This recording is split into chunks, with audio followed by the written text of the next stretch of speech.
So, I just had an interview, but what I want to talk about is the fact that, long story short, I realized that I had a fear of being disliked.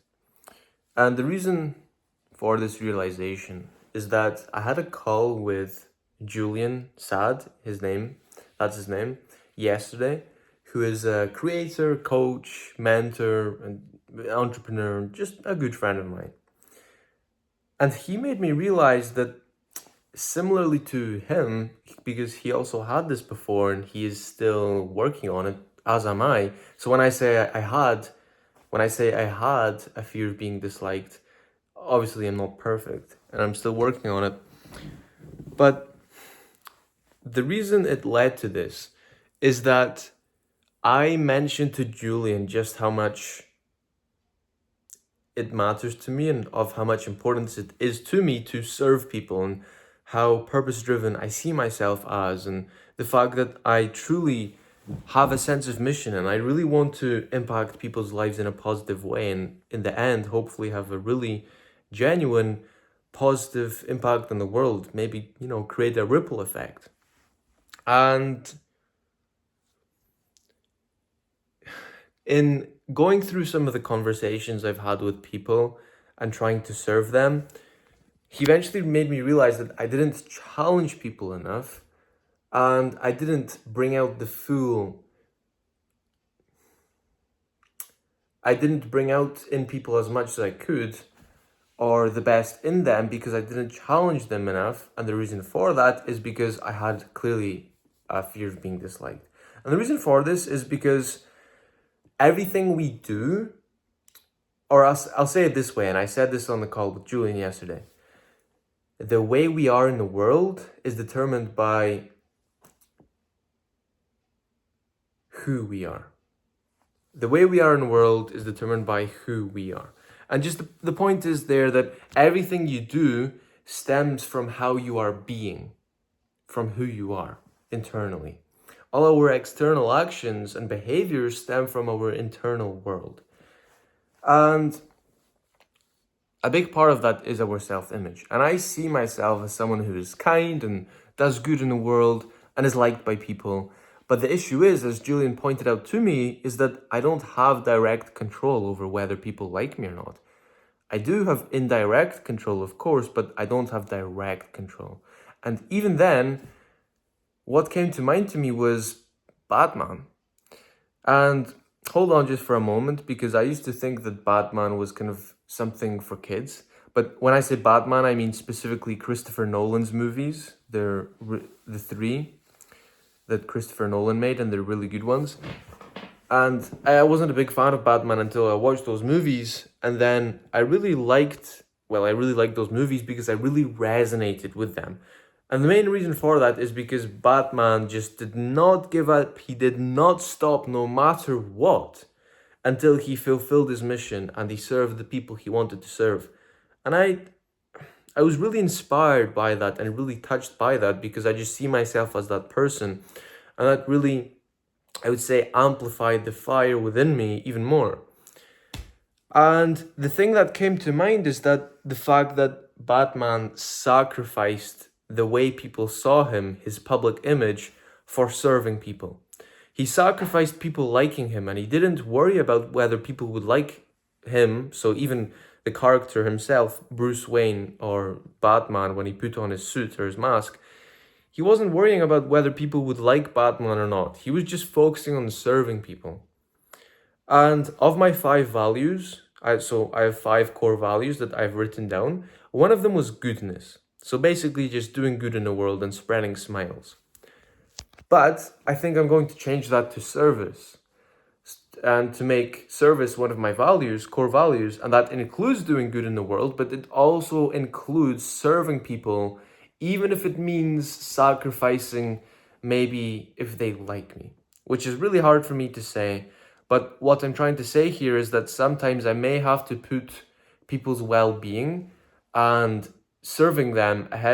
trying to serve them ahead of trying to make them like me. Because there's a quote by someone, and I wish I checked before filming this, who it's by, because I don't remember. but so, I think maybe Abraham Lincoln. He said, it's better to be liked, or sorry, it's better to be respected than to be loved. Something along those lines. And that's another thing that came to mind for me, came back to mind for me. And I realized, well, what that really means is just doing everything you can to truly serve people, even if it's uncomfortable for them or you. And by the way, I don't mean being rude, absolutely not. What I mean here is that sometimes to bring out the most in people, to bring out the full, the best in people, we have to challenge them.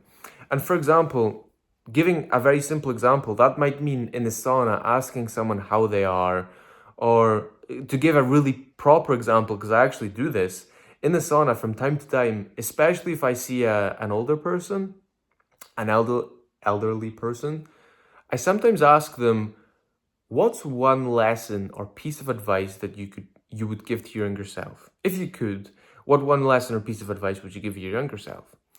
And then they tell me, and I always love hearing people's this piece of wisdom from people because everyone has lived a different life. However, Julian made me realize that, well, that's great, but what you could do then, it doesn't mean you have to, is ask them, wow, I really like that.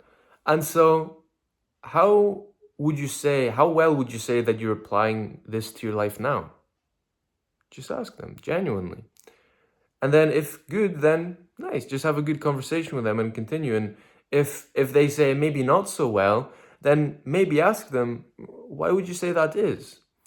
And then maybe just keep going until, maybe I can help them in some way. It doesn't mean you always need to, I don't know, just kind of bother people. That's not what this is about, because as Julian pointed out to me, sometimes serving people just means listening to them, not even saying a word. Sometimes the best way you can serve people is just listening to them deeply and with full presence, and just listening to them actively with your whole entire being. People really, really value that because most of us can't do that. Most of us, when we listen to people, we're not really listening. We're thinking about what we're going to say next. Instead of thinking, or in fact, not even thinking at all. Instead of just being there and listening to that person, we're thinking about our response before they've even finished talking. So yeah, sometimes it's just listening to people, but other times, if I genuinely think I can help someone, then why not? And another thing that really applies here is that often when I hear someone using maybe language that maybe I know might not be the best, that's not to say I know everything, because absolutely not, but we all know things that other people don't. And I believe that we all have things to learn from everyone. And that also means that we have things to share that not everyone knows. And I often hear people in public, especially because I live in a small town that's not exactly, full of people that are into self-development or anything. And I often hear people maybe, using words that suggest that they may have a kind of victim mindset. Maybe they're using victim language, or maybe limiting beliefs and so on. And all too often, I just let them, I just tune out and just do my own thing. And I still believe in live and let live. I believe in that whole entire notion. Once again, this is not about bothering people.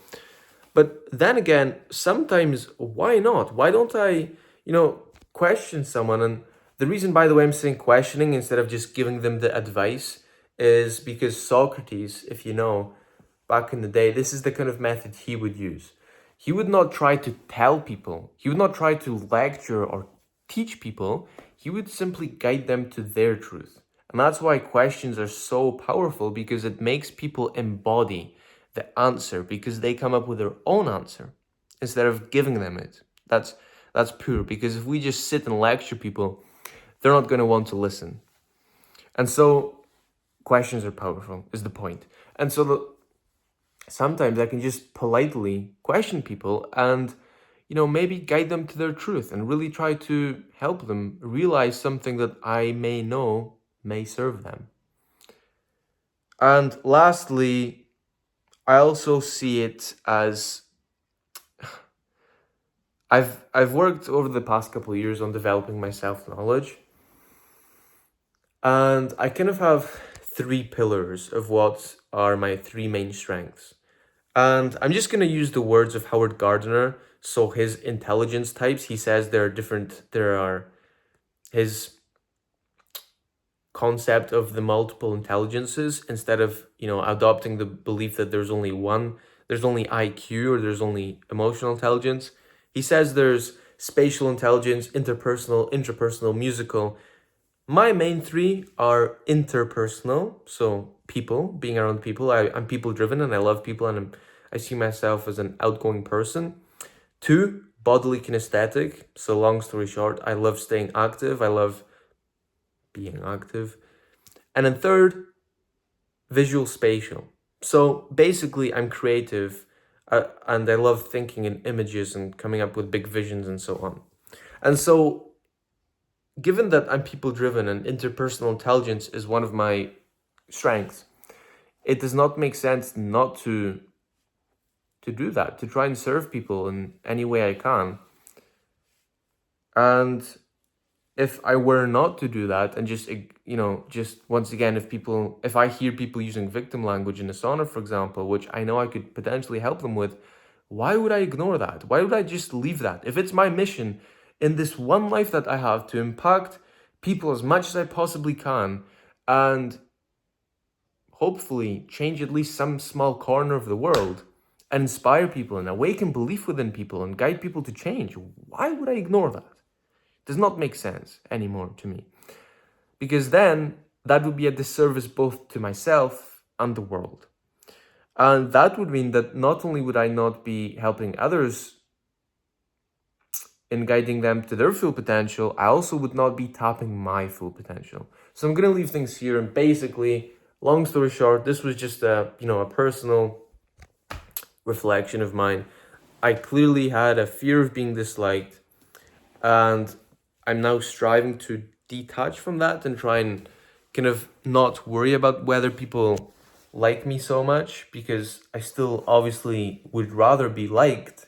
I still see myself as that person, but I'm trying to detach from that, because we need to understand that we do not have direct control over whether people like us or not. We have indirect control, but not direct control.